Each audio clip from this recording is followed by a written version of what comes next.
Hello everybody, this is Purge bringing you guys the first person replay commentary. I'm going to be playing Vengeful battle. Spirit today, and this is actually a scrim that I played about a week ago with my team. I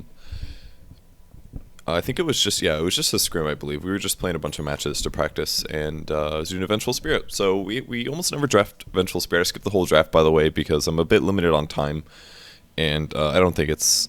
I would just talk over it anyways. I haven't really talked about drafting very much because I don't personally draft for my team. So usually I just kind of like AFK or sit there and do something else during the draft. So I wouldn't have that much cool stuff to tell you guys. But anyways, yeah, playing Vengeful Spirit this game. One thing that my team does like to do a lot is dual lanes. And that's basically because it guarantees you to contest farm a lot better. So for example, if we put a Potom and Avenge in the off lane, that means that we have a lot more offense potential against their safe farmer. Which means that we should be able to either score a kill, or we should prevent them from completely free farming. So it takes a lot more than just one support to contest our farming hero. So dual lanes often work very, very well, and especially in pub games right now. And this wasn't necessarily a thing in the past, but since the creep waves are so much closer to your tower now, it's less likely for all of the supports to be able to get behind you while you're last sitting. So dual lanes are pretty common now, and you guys shouldn't be too adverse of them in pub games, because they even work at a very high competitive level. So we have pretty good success with this usually, so don't be afraid to do that.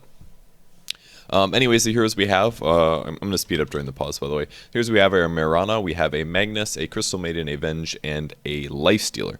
So we have pretty good synergy in a couple different ways, mainly that we can do Lifestealer bombs on the Magnus. We also have we have minus armor from me, and we do a lot of right click with Lifestealer as well as the Potom. We have some grouping AoE from the Magnus, and then we're going to be able to give cleave to the Lifestealer if he doesn't rage. If he rages, it removes the cleave, and then things don't work quite as well. But we have pretty decent AoE with between Crystal Maiden and Magnus and Mirana. We have a lot of ways to initiate. We can either use arrow, or we can do blink RPs, or we can do Venge swaps. So our possibilities for initiating are pretty strong in a lot of ways. So I actually really liked our draft this game. The heroes look really nice together. Our safe lane is a Crystal Maiden Lifestealer, which is really strong against any solo hero, so we have that potential as well. Oh, I remember what happened at the start of this game now. We had some communication problems between myself and DK. I think he was wearing a headset, and he didn't have his headset mic down, so he was talking, but I couldn't hear him. So I just thought he wasn't paying attention. What I wanted to do was a stun skewer back on the mid lane. But what I didn't know is that he had already grabbed Shockwave. So basically there was no possibility of us doing the skewer back combo, because I said, alright, skewer him back, or whatever. So our Potom ended up coming mid as well. I think this is maybe a mistake. He probably should have sat top and sat EXP, because I don't really think that we were going to be able to kill the Timbersaw here. But I just wanted to wait until he was going to be able to get it. And then he Shockwaved, and I was like, oh. And then I realized... And then I was sad. So I figured I'd just throw a stun and do some right clicks on him, and then I'll just leave the lane. We weren't going to get a kill on him, and unfortunately I wasted kind of a lot of time doing that. So maybe a mistake. If I should have, I don't know. It was a lot of things. Communication problems. I should have checked his hero to see if he actually did have Shockwave or Skewer, and then we could have made a decision based on that. So maybe I could use the Invis Rune to go top and block camps or something. That might have been a better choice, but... Anyways, we don't have any observer wards on the top lane, so we have to be pretty careful. The obs, I believe, are on the bot lane. We do have sentries, which is a bit of a mistake. We should put the sentries with them on the bot lane, and maybe taking the obs with us, or vice versa. But I don't remember if we had a swap last second or what, but I definitely shouldn't have kept the sentry wards, because there was a chance that our lanes would have been, our pull camps would have been blocked on the bot lane. On the bright side, I can't actually use the sentries to block offensively, and we are actually having the Crystal Mana rotate here. The Lifestealer apparently is going to sit offensively against them, so... We don't know where their supports are right now. They could be anywhere. They're apparently smoked. They're actually gaining the mid lane, it looks like. And it looks like our mid is going to be okay. So now that we have 3 heroes here, especially Crystal Maiden, we should be able to get a kill. I want to check hero levels because that's really important. But Crystal Maiden's actually level 2. So she grabbed her aura at level 2. I don't completely agree with this. In a passive farming situation, grabbing an aura at level 2 is really strong. But I think waiting for a while, or grabbing the second you can sometimes be good. So we wanted to kill the Razor here. He very wisely was doing a lot of fogging. That was really smart by him. Because basically at this point, number one, their supports had come back, but he also sapped a lot of damage. So really, really nice play by the Razor there. He knew that there was 3 heroes that had nukes. If we would have been attacking him all 3, plus throwing our disables at the very start of that, then it would have been really bad for us. Or really bad for him. So instead, he just sapped damage over the course of a couple seconds, kept juking, and from there, they got a double kill, and the support showed up. That would have been probably only 1 kill You know, it was pretty likely going to be a double kill even without that Alchemist stun, I think. So that was just pretty unfortunate for us. But Razor is actually kind of a scary hero. And we have damage, but it's not like a massive amount of damage. So since we were only level 1, we weren't able to handle that and things didn't go so hot. So that first blood is a pretty big loss for us. And that's probably going to put us in a pretty big farm discrepancy. We're actually last hitting really well. Exiled has a lot of last hits, more than anyone else in the game by far. And the Magnus is vaguely close as well. Summoned by the Flying Courier. If we take a gold guy, 500 gold difference is pretty big. And EXP, not the end of the world here, but it does hurt. So after that happens, Crystal Mania is going to shift back to the jungle. The reason we did this is because we essentially lost the lane, or at least we lost some advantage, or we lost a chance to get advantage. So we didn't want to bother contributing a third hero to that. Instead, we put the Crystal Maiden in the jungle. The Crystal Maiden can then pull in jungle very, very easily, and we don't lose as much as a result. I was pretty worried about saving the bottom here, just so I decided to stun the Razor. But I possibly made a mistake here. I should have probably just let him go. And I didn't think about that at the time. I was already kind of tilted because we had already died a bunch. So I thought that the bottom was simply going to die, but stupid me, I just completely forgot about Leap for some reason. So I was like, oh yeah, Leap. He's not going to have Leap, he's going to die here. But really, they had no other disables, actually. They had the Alchemist stun, of course. So there was a chance that he still would have gotten killed, but it should have been somebody dying. And I guess in a way I guaranteed that I died in exchange for the bottom, but I don't know if it was worth it, because we might have been able to keep the bottom alive and I could have salved him up. So because of me dying a second time now, this puts you in basically critical, you're about to heavy feed mode. And this is the point in the game when you really, really, really need to play carefully. Like the second death is, you can come back from a second death, but once you get to like 3 or 4, things are really out of control and it's very tough to not tilt and to play correctly. So I basically decided that I'd be better off just roaming at this point because there wasn't really a whole lot of other contributions I could make. So we left bottom top. It looks like they're smoke ganking again because I don't know where they are on the map. And I'm going to try to make kills happen somewhere ideally. So I'm just going to kind of sit behind the Magnus for now. Looks like they're actually ganking on the bot lane. I don't have enough money for a TP scroll, so I can't really go assist here. And I don't even know if necessarily sitting here is really accomplishing that much anyways, because our chances of killing him are very low. But I think, yeah, he can do a RP here. Messed up his mana, unfortunately, so that's what happened just now.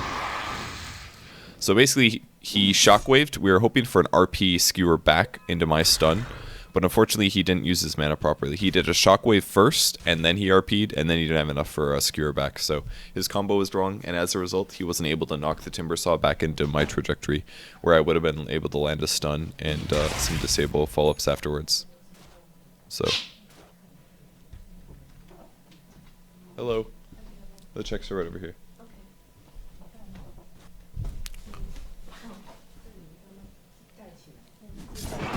Damn it. Looks like we got a Timber Saw kill. I think you got arrowed, I believe. It's just my landlady, by the way. I have no idea what they're talking about. So yeah, sitting on the bot lane now. Windrunner is actually a fairly easy kill if we do land a stun on her, so... Again, I have to change my decision making a lot to try to adjust based on the fact that I've been feeding, that I'm very far behind. I'm very likely going to want to save my stun until she uses Windrun. If I use it afterwards, then it might not be able to score a kill. I maybe could have stunned right here. I didn't realize he was so fast, by the way, but I didn't completely want to do it because she was pretty far back and I wasn't sure he was going to be able to catch up. Turns out he's actually extremely fast, so it wasn't a big deal. So I'm going to salve him up here so that we can actually dive with a bit more likelihood of surviving. And I can also spend some money on either a TP or a wand is usually what you buy first. But I decided not to buy anything because saving up for boots is by far the most important thing when you're this far behind.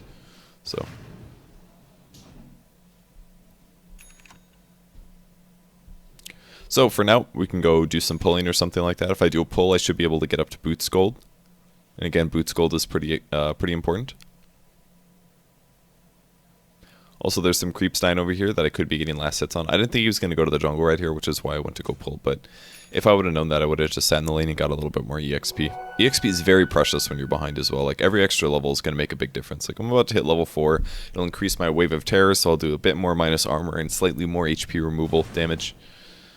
And again, every last hit really does help. The creep last hits are, again, a lot more than neutrals. I say this once in a while, but it's very important to remind you guys that just because the jungle is safe doesn't mean you should be there. If you're okay at last hitting, then the extra gold you can get from the lane creeps is just so much more. And it's so much safer as well. You don't have to tank any damage to do it. So. Dire's top tower is under attack. So gold disadvantage is moderate right now. Not too bad. EXP disadvantage is a bit. Let's look at the levels. If I can find the button again.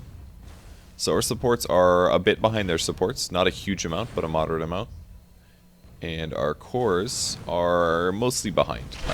We're about 2 levels behind on a couple major heroes. So it's not out of the realm of possibilities of coming back. That's for sure. So we could possibly try to set up a kill again. Looks like there's a DD bot.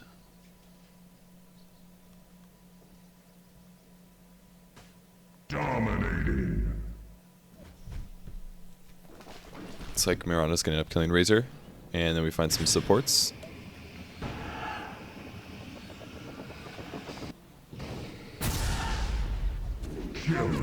Not entirely sure if I played that right or not. It's kind of a weird situation. Basically, I got nightmared, and he nightmared me, or took the nightmare from me so that I could not get spotted, essentially. I'm trying to set up a double kill here. A little blocking. Fortunately, the Timber Saw shows up.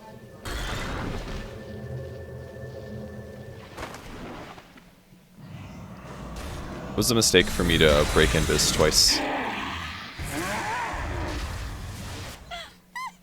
I did get some assist gold by being in the general area, but I didn't actually get an assist. So I don't think I played that completely right. Like, as soon as he broke the nightmare, I should have booked it straight to the right. I think was the first thing that I should have done, but I was trying to get vision, I think. Something like that, I'm not sure. That would have helped a lot, I think.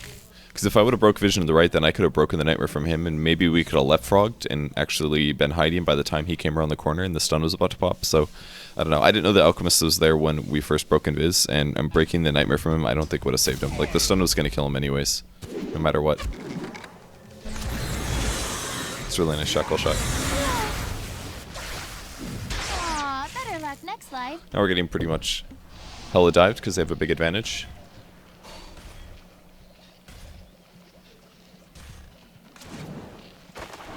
Radiant's bottom tower is under attack.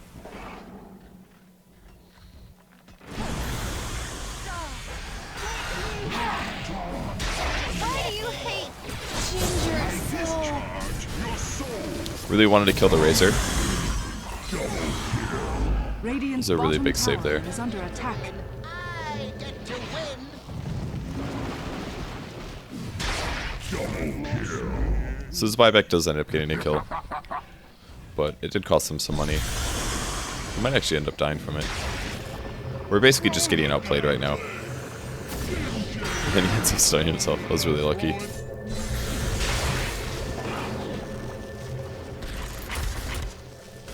It's a pretty crazy game so far. Yeah. Alchemist is actually not that hard to kill as a support here as long as his ulti isn't up, so. Must be dreaming. We got Bane as well, so that's pretty good cleanup. I was looking to see if I could maybe swap somebody to the high ground or stun from the high ground to the low ground if needed, so just playing things safe.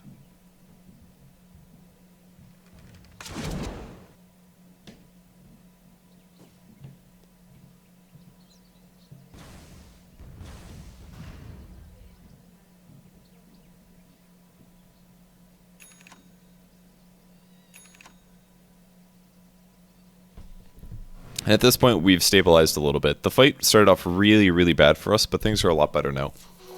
Definitely a lot better. I didn't kill the Razor with my life, but when we came back, we ended up cleaning up a lot of those kills. We got the Razor, we got the Bane, and we got the Alchemist. We got 3 heroes out of that. So it definitely equalized a lot. If we look at the graph, yeah, look at this jump up. Mirana died, Crystal Maiden died. The other kills aren't showing for some reason, but there's a bunch of kills here. That should be here. Looks like we're about to fight. That guy blew up. I maybe could have swapped him, but I don't know if it would have. I probably could have saved him with the swap there. I probably could have. I wasn't anticipating him getting brain sapped. I thought maybe he was going to live. So I really didn't play this early game well at all. This is pretty sloppy. Pretty darn sloppy. I like this skill build the best, by the way. I know a lot of Vengeful Spirits will adjust it in different ways, like they'll grab less stuns and they'll grab more Wave of Terror and things like that. But I just really like the Magic Burst that you get from Magic Missile, that I think it's definitely the right way. It's the best skill to level up immediately, personally. So we are now smoking the high ground, or the top lane, to try to defend. And now we're going to pot him initiate. I think the Magnus maybe should... Oh, they actually did see there. There was a ward right there. I didn't realize. Radiant's middle tower is under attack. This explains why they were so grouped. Kind of went on the Bane, but that ended up not looking very good. That is one less voice in my head. So we lost 2 heroes from this. Yeah, their Observer Ward right here just absolutely killed us. Because it definitely spotted us going aggressive. Just gonna stun him since he's being hit by tower anyways.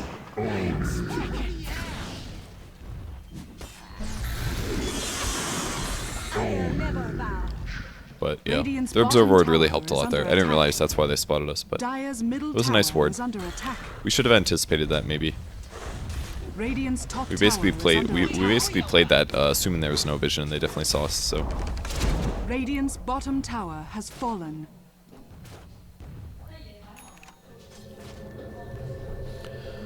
on the bright side, our Lifestealer's still farming pretty well. Let's look at some GPM and KDAs and things. This is all the KDAs. We have a 0-5 and 0 Crystal Maiden, and I'm a 0-5 and 4 Vengeful Spirits. We're a bit behind.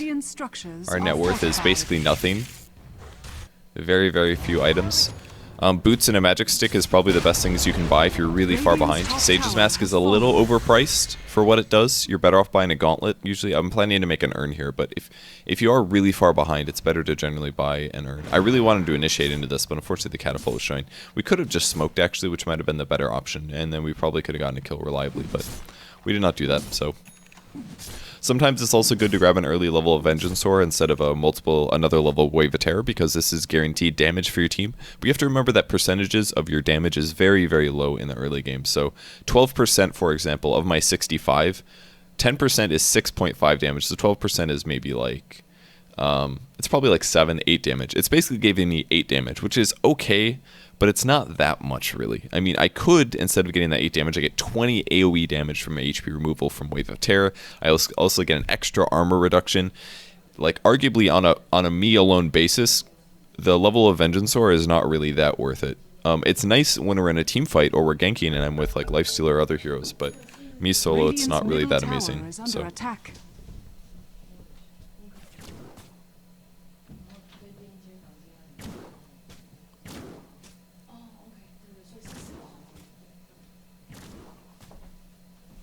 Bye.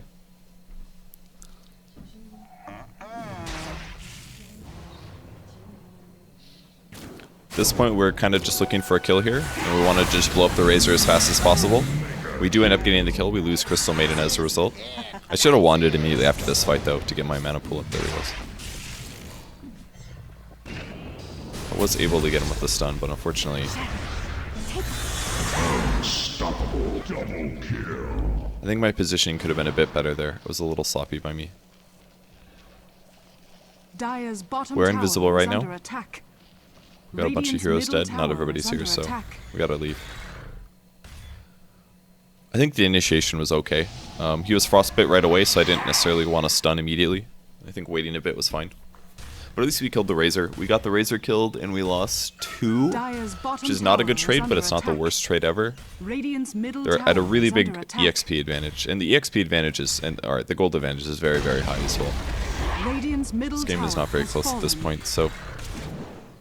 We do have a couple salvations, though. The first one is that they have worse late game than us. Alchemist is playing support, so their carry is basically a Razor, and then they had an offlane Windrunner, and they had a mid Timbersaw. So their offlane and their mid hero don't really have carry potential, just because of the heroes that they are. So that's pretty convenient for us, that we have less to worry about in the late game. But even still, we gotta get there. That's the problem. So from here, we've lost a lot of map control. We've lost all of our tier 1 towers. We actually don't even have Observer Wards up. I believe Crystal, I'm sure Crystal Maiden is working on it if we look at her items. Yep, she has them right now, so she's going to go place them. I've also got my urn finish, so I have my first major-ish item as a support finish. This means if we do team fight and somebody survives and we do get urn charges, I'm going to be able to at least heal up people that are slightly out of combat. That's something that you should be looking to do constantly when you're playing a hard support like this and you don't have a whole lot of contribution. Like, I shouldn't stand around auto-attacking. My goals are to swap somebody that's out of position, whether enemy or ally, throw stun on somebody that's being focused to try to burst them down, and drop Wave of Terror. And other than that, I'm running away and trying to still contribute or back out and contribute, something like that. It's really important that you do that. Also, very happy to sap EXP from neutral creeps. That's always a good time.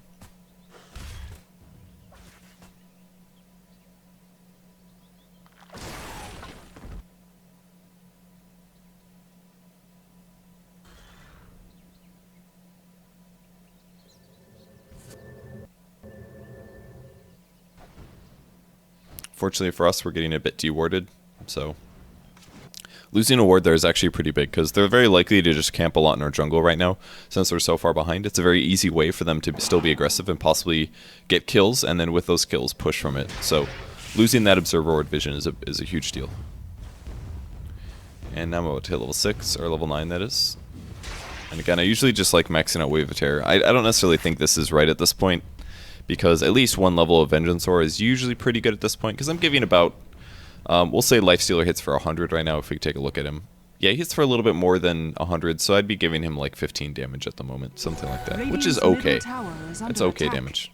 I do have a TP scroll, by the way, so even though I am farming over here, I'm going to be able to contribute, and I TP to the high ground. I might have shown here, I'm not quite sure. It looks like we'll be able to go on the Alchemist anyways. I think I actually missed my Wave of Terror.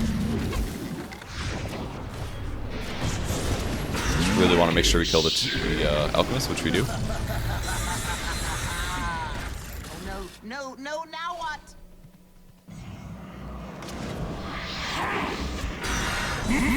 Monster kill. Double kill. Unfortunately, I was out of range to swap, so this should be my death. We got, I think, 2 heroes, including the Alchemist. We lost 4. It's really bad. Is that a buyback as well? Buyback from Alchemist. Middle tower is under attack. That was a nice arrow. So we ended up getting 3 out of it. Much better. Is empty. My arrow pierces the But we lost Lifestealer, we lost Venge, we lost Magnus, we lost Crystal Maiden, I think. Pretty sure Crystal Maiden died at least. It's very likely we'll lose the tier 2 tower. You could basically say that we're extremely far behind at this point. It's not unwinnable, but we're extremely far behind. Once you get to the 10k gold mark, it's a very, very difficult to come back. Like, the amount that we threw just to try to kill Alchemist was huge. Radiant structures are fortified. If we can kill that guy, that'll help a lot. Alright, that helps. I can also go for a swap now. I've got a level 2. Radiant's top tower I is really under wish attack. they would have stayed, because I could have been able to swap somebody in.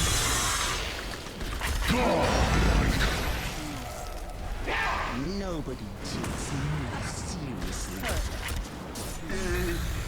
Using Urn offensively is also really important. Unfortunately, I swapped the Timber Saw into our low life stealer, and he died. Whoops.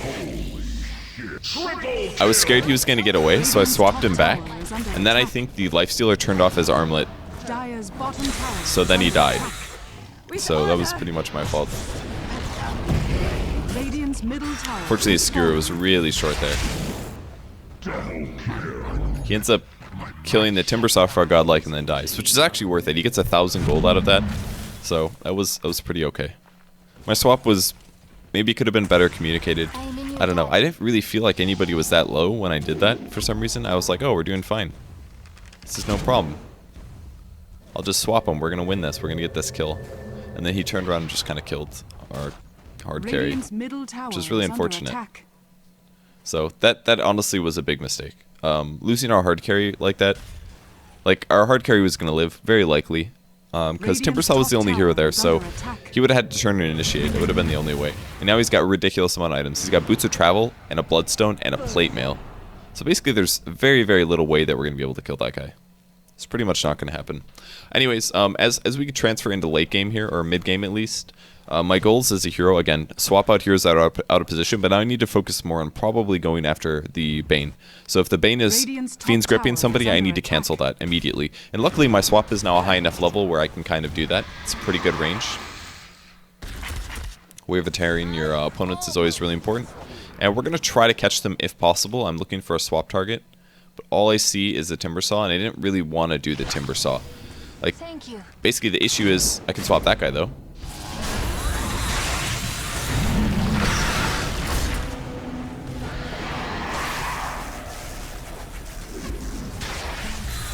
Radiant's bottom tower is under Swapping a attack. Windrunner is okay. And we end up getting a Razor out of it as well.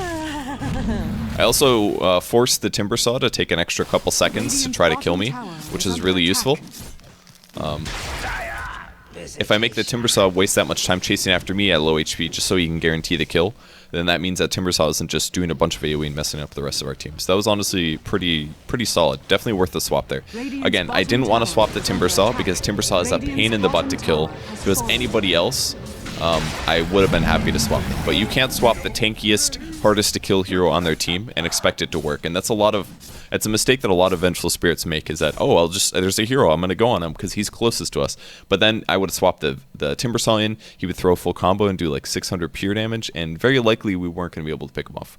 Windrunner is low enough, or at least squishy enough, that we were able to take the kill, and that worked out okay. So my swap was good there, I think. Definitely worth it. So from here, I think we stabilized slightly. We got a favorable team fight for the first time in a long time. As you can see, favorable in that we jumped up a lot in EXP. I think I stunned a creep here, if you guys are curious. So we killed Windrunner, we killed Bane eventually, we killed Razor as well, and we lost myself, and I think that was it. I don't know if we lost the Crystal Maiden in that fight. I am not so sure. Another really cool thing about our support heroes, though, is that we don't really need that much farm to be useful and to contribute, whereas if you think about a Bane, or maybe even an Alchemist, their wards are really good this game, by the way. They were constantly having wards in places that I wasn't expecting, at least. But, their Bane and their Alchemist. Alchemist definitely needs a decent amount, not a lot of farm to be useful, but he needs items. Once he gets a medallion, he starts to peak off a bit, but a Black King Bar or a Blink Dagger is really useful, as I've shown you guys in some of the last couple days for videos. Bane as well would like to have more items than just having Fiend's Grip, but Venge, for example, you just swap and you stun and you're doing a great job, so you don't really need as many items, and Crystal Maiden is kind of similar. You can just use both of your nukes and run away. Is usually what you aim for. So yeah, I'm going for treads this game because we're really far behind and I need to try to catch up a bit. We're going to try to get a kill on the Timber Saw here, but we did notice their entire team coming for us, so actually staying top is not going to be the right decision. Then we noticed that Razor was coming for us. The reason I kind of stuck around is because I was a bit worried about my team. Arrow's going to hit on the whatever hero that is. Oh, that's a Windrunner. It's a really nice initiation there.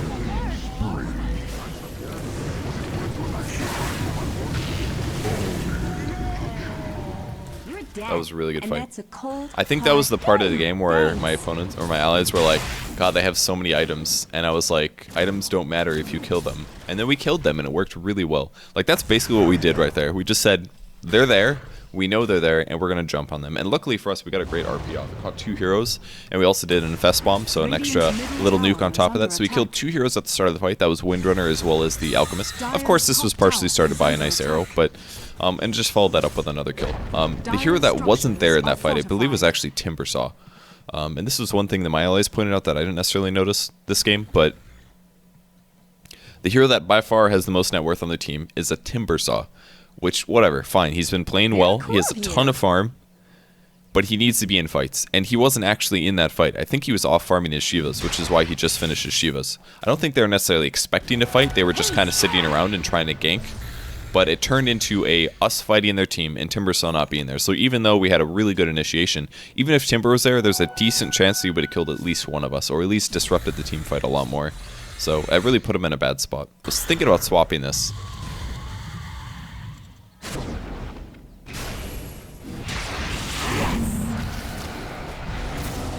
Really nice mech from them. And that should turn things. At this point, you need to run. If you basically use your entire initiation and you don't kill the guy in the first burst and he's healed up to survive, you have to run. You have to immediately. Lower level players will usually just commit to that and say, whatever, just kill him, even after he gets healed. But after our initial stun durations ran out and the mech went off, there was no way we were going to get him. I thought there was a chance maybe because he seemed fairly out of position compared to the rest of his allies. It seemed like he was just farming mid, so that's why I went for it. But we didn't get a kill out of it, but I think it's still worth trying. We got him pretty darn low, so I think that was an okay try. I don't think that was an unreasonable swap. So now we'll go back into passive mode a little bit.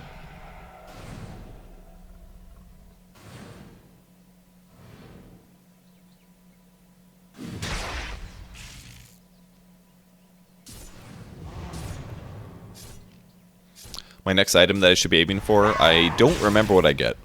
I played this game about a week ago at least, so I don't exactly remember what I ended up picking up, but it's something.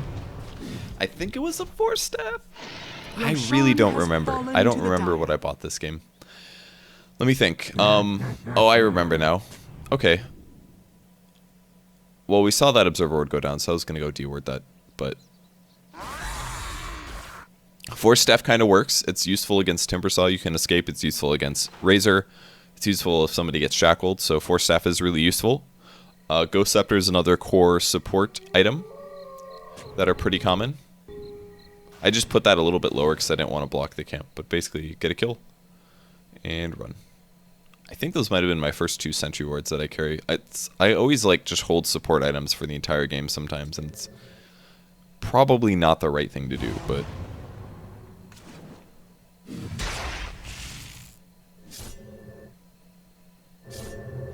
again, we see a little bit of the movement, so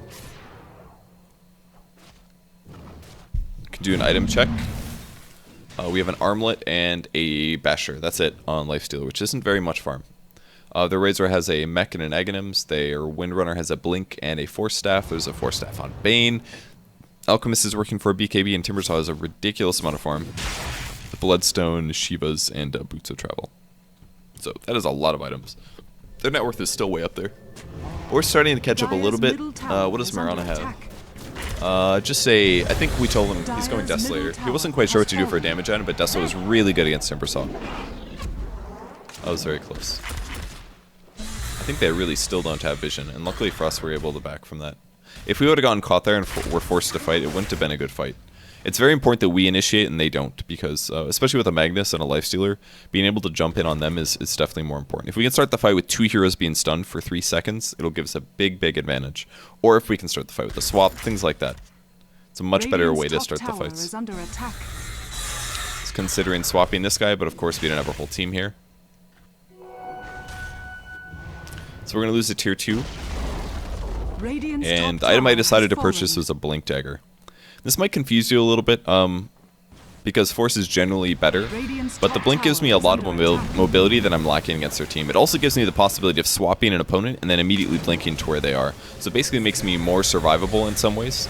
It kind of makes me similar to a Bat Rider. You're putting their position near your allies, and then you're also being there, so that you're not out of position after the swap. Because swap really does put you in a bad spot. It puts you in their spot, and they're in your spot. So, in most cases, you'll just die afterwards, especially if your opponents are really fast in the reaction times. It's not a lot of times that you're going to be able to walk back to your allies, in most cases.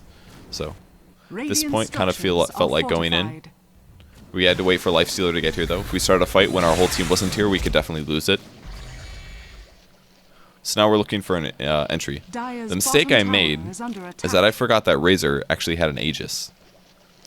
And Razor does have an Aegis, as you guys can see. It's reclaimed in 3 seconds, so I think he decided to infest on me this game, or this fight. I wasn't completely sure why. I think the idea was that I would swap, he would come out of infest and start the team fight in melee range.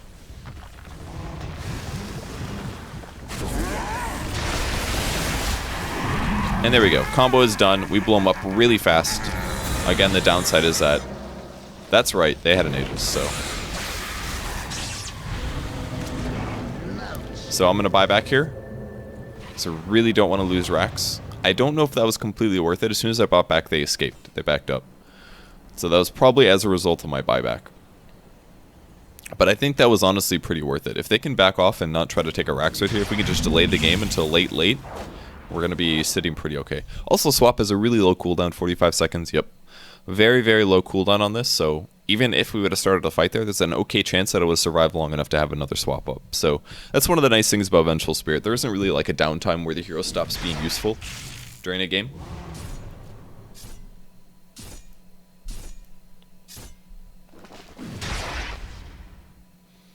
Mud golems, man.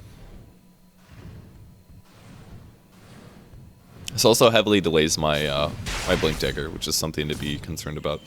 So after I bought back, I felt like it was a waste because we didn't get kills from it. This is really greedy for me. Really, really greedy. Super, super greedy.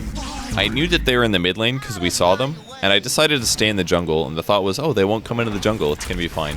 But any smart player is going to shift through the jungle and try to pick people up. So despite our nice defenses up until this point, we basically just threw this away by me being in the jungle and Crystal Maiden also dying from it. And we really shouldn't have died from either. Huge mistake. So now we can't initiate with me. We basically have to rely on the rest of the teams to do something, and we're definitely going to lose the mid tower. On the bright side, we do a lot of damage to Razor, especially with the Desolator. Really nice save from him, though. That was really good. All that God used was precious beyond all measure.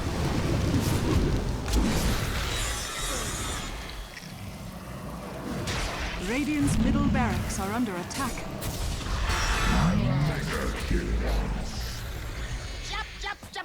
Still not alive for 10 seconds. Radiant's middle barracks are under attack. It's a really nice arrow. The Starfall landing on Alchemist is also really, really useful. I could have let that TP finish, I think. Radiant's middle barracks. I realized that I wasn't going to be able to catch up to the Timber Saw, and the most important thing we could do is defend the mid lane. So, off to the mid lane I go.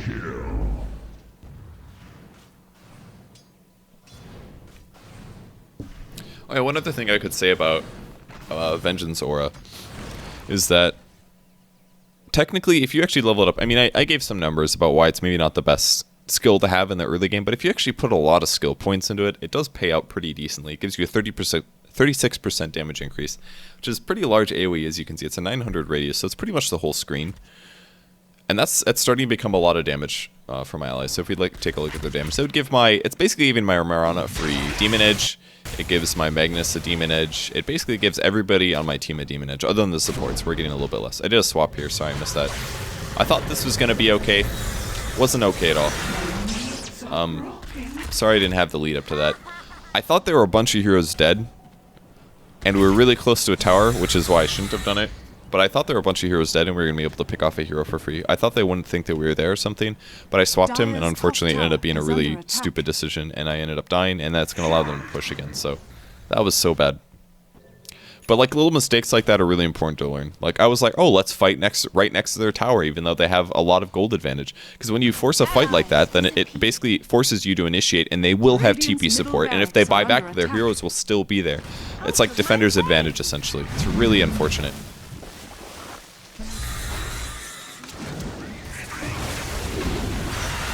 It's going to be a dead Marana. Huge RP, though.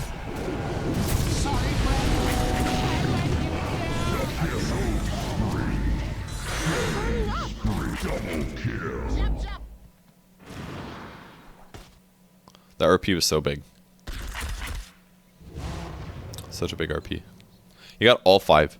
I think the only mistake that was made there, I think Exiled on the lifesteal, he ended up using Rage, and it stopped it removed his Empower, basically. So the Empower stopped cleaving. So it looked like they were going to die in like 2 seconds, but then the cleave stopped happening. And the CM ulti came down, which helped a lot, but then the mech healed them up a bit, and it was a little harder to get kills. But we only lost CM, and we got 3 heroes, and we defended Arax, despite my big mistake. So basically they saved me from throwing the game right there. Because in a normal situation, if I die like that on the mid lane, and all of a sudden they just push mid and Rax, it's not unusual for them to take a Rax advantage from that. But we've been barely defending, basically, as a result of nice plays. So it was very, very close there.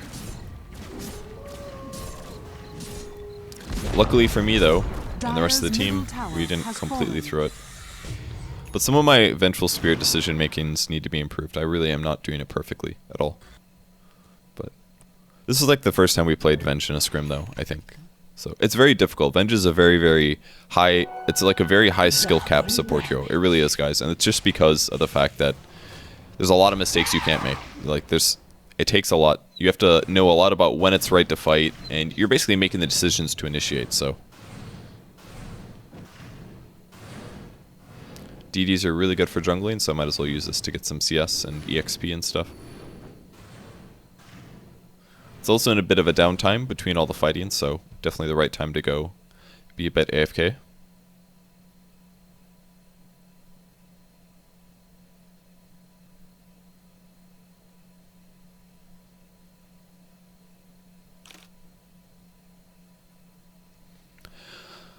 I haven't talked about eggs at all this game, but I can. It's actually a pretty good eggs. The difference is that you get a 10-second cooldown instead of 45 seconds. You can basically use that multiple times during a team fight. It's actually pretty useful. One really cool way that you can do with Potom is you can swap people into the arrows. If you haven't seen that before, it's a little hard to set up, and it's not really that useful because the Potom would have to stand very far away. Excuse me. But if you actually have an Aghanim Scepter or a level 16 ulti, it's a really good way to initiate. So we're gonna go look for kills now. The waves are fairly pushed out, so we're gonna 5-man smoke and look for some support heroes or some heroes at all. Looks like we might catch the Timbersaw. I think they do end up. Yeah, I think we just saw them and they broke our smoke, so we were like, crap, they saw us. And so we went to fight. We actually found 2 other heroes who we killed immediately.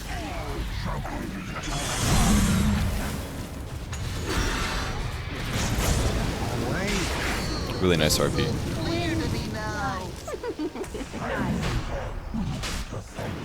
Just what are you hiding, I just wanted to put him in the fight here to try to guarantee we get the kill.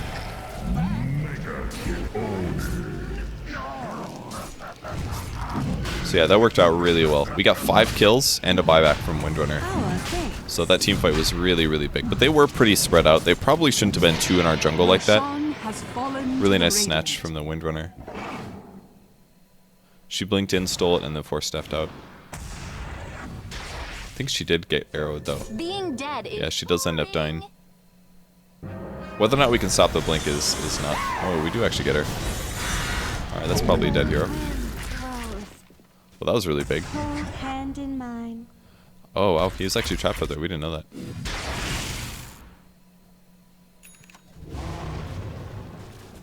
Fight was really good for us. We really played it well. My pet thanks you. Once in a while, we do actually play fights extremely well. Just a lot of little mistakes, oftentimes and other times. Yeah, when you're using Earn, it's really important that you just keep earning people up after fights. So, gotta get those guys healed up. I can finally afford my Blink Dagger, which is pretty cool. Pretty happy about that. One of the really nice things about never losing a fight up until this point, or well, that's not true, but not losing a Rax up until this point, it's like when we really needed our fights to count, we really were able to get it done. And even though we didn't get a tactical advantage out of the fight, well, we did get Roshan. We killed Roshan. We were supposed to get an Aegis. They denied it, but we did kill them back for it, so it was bad, but not the worst case scenario. But we basically got a huge team fight win, which is going to swing the graph massively. I'll show that in a second. Huge team fight win. We got Roshan gold, and basically the gold should be even up a lot now. We didn't get a tower. We didn't get... Oh my gosh. We didn't get a tower, and we didn't get a Rex, but that is pretty darn good. And that is basically the difference in the comeback. And this is where we're starting to outcarry them a bit. I believe their carry Razor, the only advance he's made in like 10-15 minutes has been a Black King bar. That's it. And that's very, very little survivability difference. And it's largely to the fact that we actually have really good minus armor stack now. If you add a Desolator to a Wave of Terror, I think we're getting initiated on here. Blink Dagger ended up being really useful. If I didn't blink there, I would have died. Very likely. So we broke their initiation. We should be able to counter-initiate now. Kill Alchemist right at the start. And again, more minus armor. Yeah, Razor just gets blown up. If you guys are wondering why I was sitting back there, I was just waiting to see a Fiend's Grip, basically. The guy died so fast. Does he have a crit? I really don't know why that guy died so fast, but something hit him for an insane amount of damage. It must have been all the minus armor, but holy crap, that guy died. And now we're just consistently winning team fights 5-0. And it's because we're hitting late game and we have Vengeance Aura. and we have a lot of minus armor. Yeah, honestly, the weakness to Razor in the late game is minus armor, by far. I think it's his biggest weakness. On Razor, you buy a lot of items like eggs, or you get a mech, things like that are okay on survivability, but they're not massive. Yeah, Razor's armor is actually not that high, and you never really buy agility items on him, so his armor doesn't really scale super well, despite him intending to be a really tanky hero. So physical damage burst is by far the best way to kill the guy. So the best way to kill him, just get a Desolator. If you're a range carry especially, get a Desolator and a little bit other minus armor, and Razor blows up really fast, which is actually what's been happening. Razor can't survive team fights anymore. Even if he was magic immune, he would still die a lot to right clicks, as since Wave of Terror ends up going through magic immunity, the minus armor still applies. So we're doing minus 11 armor to him if we end up getting an AC at any point, which we actually already have. Lifestealer has an AC. So we have all this minus armor. We have a Deso, we have a Wave of Terror, so that's 7 plus 5 is 13, 12? 12? Is this 7 or 6? It's only 5 actually, so that's 12 plus 5. We have minus 17 armor, basically. That's a lot of minus armor on one guy. We're kind of hoping he would stun himself, and he does actually end up stunning himself. Again, I'm just looking to do my duties as a Vengeful Spirit, and immediately I'm able to stop the Fiend's Grip. Now things are really starting to come together well. Blow you a kiss. Shadows, take us. Oh, thanks. Oh, he actually used the cheese there. I forgot about that. I was hoping my team would come here. Did the full range swap. Radiant's bottom tower is under attack. And now that he got his ulti off, it's pretty unlikely that I was going to get a kill. I worked so hard for this. Worked so hard, guys. Radiant's bottom tower is under attack. And it's kind of fun doing this much damage, honestly. The treads on Venge is really nice, because your damage scales well because of Vengeance Aura, so if you get treads, it really does give you decent DPS. Like, I can actually pose a bit of a problem towards the Alchemist. But I thought my team would cover me there. They're actually off killing all the other heroes, so maybe I made the wrong decision by going there, but top barracks has fallen. Dire's top barracks has fallen. now we finally take a second Rex, so really solid for us. Of course, Urn continues to do work, but we're going to retreat. Salen's going to go back to farm the bot lane. We maybe could have kept... Actually, we couldn't really keep pushing. They had quite a few heroes up, and they still had a tier 2 bottom, so there was basically no chance that we would have taken bot Rex.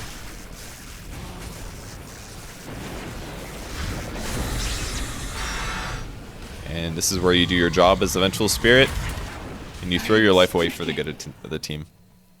He would have died for sure if I didn't swap him out there, I believe. He was hexed. Very, very good chance of him dying. He was actually on buyback still, so if he would have died there, it would have just been over. So I had to swap there. I absolutely had to. I actually tried to do a swap blink, but it didn't work, if you guys are wondering. I know that I did that at the time. And that's the cool thing about blink. If they didn't, I think they had the chakram on top of him, so as soon as I swapped, I was instantly taking damage. I was considering buying back here in case they ended up going and pushing the high ground. I actually have enough gold for a 4-staff, so if they do try to push and a fight's going to start, I'll buy back. But otherwise, I'll save it. So, just going to wait to see what they're doing. He just sold something that cost 5,000 gold. I think it was a BKB, actually. I think he bought a BKB and then he changed his mind if he wanted a BKB or not. Something like that. The Infested Crystal Maiden, guys. Really good strat. So you run in with the Crystal Maiden, and they're like, oh, it's a Crystal Maiden. It's the easiest kill I've ever seen. And then the Lifestealer pops out and kills everybody. It's a really cool strat.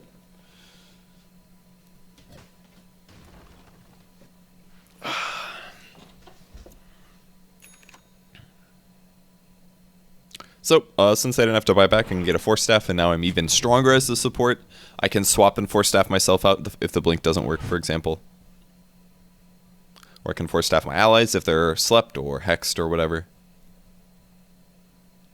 Yeah, he's got some good bottom items now. He's got a Desolator, a Butterfly, and a Lesser Crit, which is a lot of right click. It's a lot of right click. Butterfly is like one of the best Mirana items, I swear.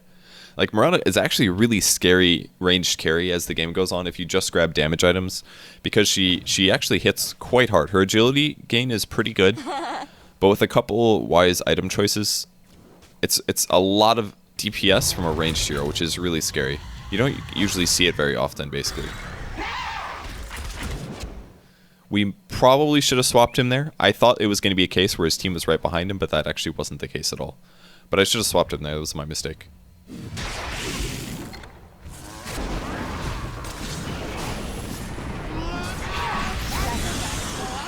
Swapping the Alchemist is maybe not the right choice either. The hero is not that vulnerable.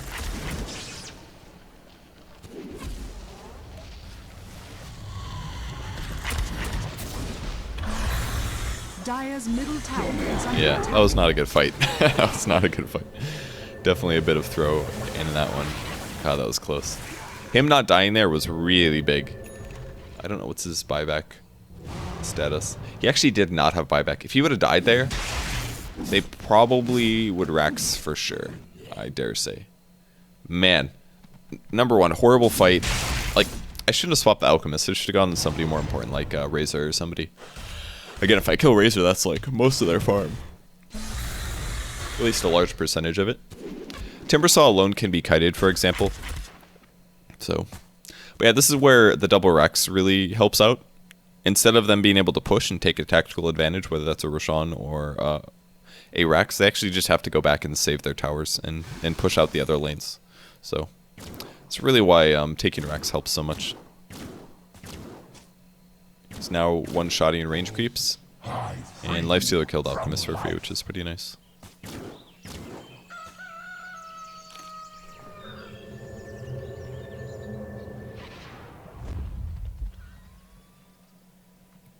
This jerk smoked without me.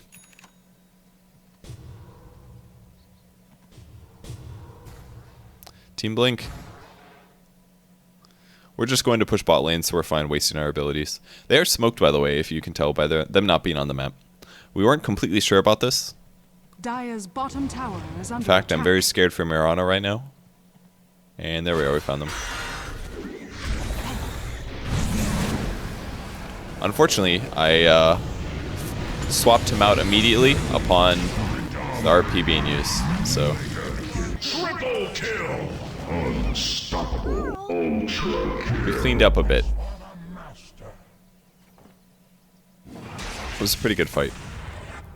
It's a good example of RP being useful. Whenever somebody jumps on like your hard carry like that, they're always going to clump, especially if they sense that he's out of position or in a bad spot. So basically the RP was going to wreck them.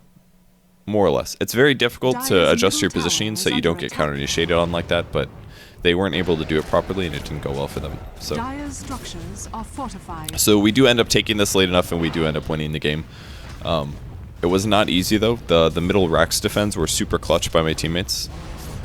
The defense top were also pretty useful as well. We got, I mean, if we would have lost to Rax, it would have completely changed the game. Because if we lost to Rax, it would have meant that our tactical decision making would have been extremely hampered instead. And that didn't end up happening. We were able to just basically win fights, keep the Rax up, and wait until our late game kicked in. So we honestly were really low morale in the early game. Because we were like, well, we're going to lose this game. We're really far behind. We kept losing fights. It kept outplaying us a little bit.